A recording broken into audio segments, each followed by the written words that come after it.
It's a big job, moving electricity from where it's produced to where it's used. It's the job of transmission and distribution systems and the people that keep them running.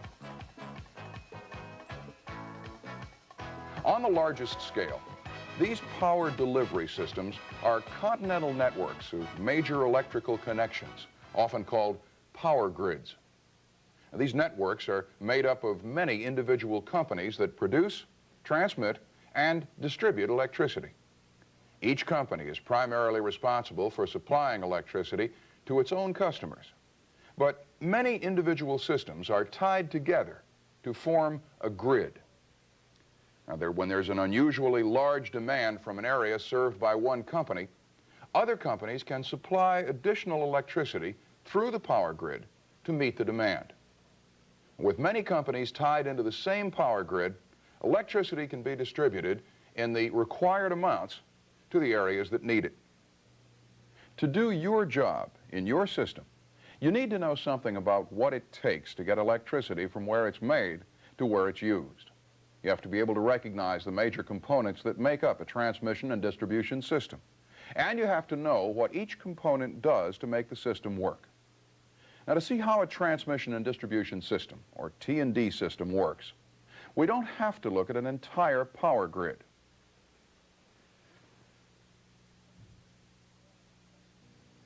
Now, let's look at a smaller part of the big picture and see how an individual company and their consumers fit into the grid.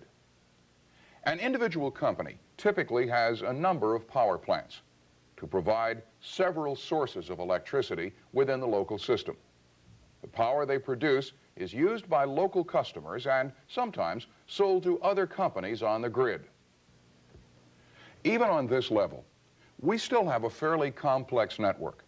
The scale is still too large to see the individual components that take electricity from its source to its destination.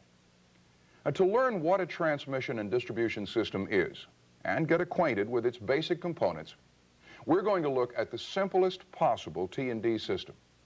We'll trace the path of electricity from a single power plant to the consumers in its local area. We'll start here at the power plant. This is where electricity is produced or generated. It's the source of electricity for the local system and its consumers. From here, power begins its long journey to the homes, offices, and factories where it's used. From the power plant, electricity flows to the first major component of the T&D system, the switchyard.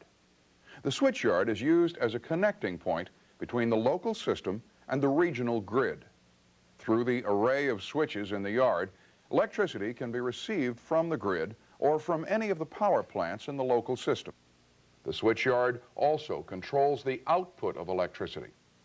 It can route power to the grid or pass it along to the next component in the local system, transmission lines. Transmission lines are devices that provide a pathway for electricity along this stage of its journey. The pathway they create takes power from the switchyard and leads it to the next component in the system, the substation. The substation receives the electricity from the transmission lines.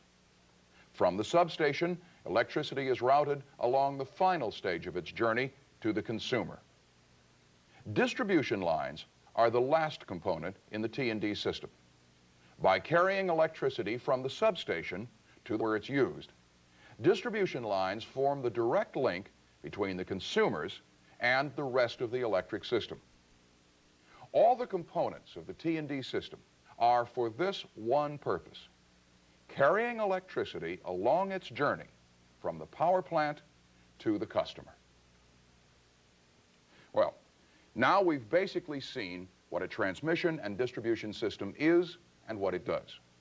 We've also traced the path of electricity through a typical T&D system and identified the major components along the way. During the rest of this program, we'll take a closer look at each of those components and their individual parts, so you'll be able to recognize them in your own system. When we continue, we'll learn more about the components in the T&D system and see just how each one functions to get electricity from where it's produced to where it's needed.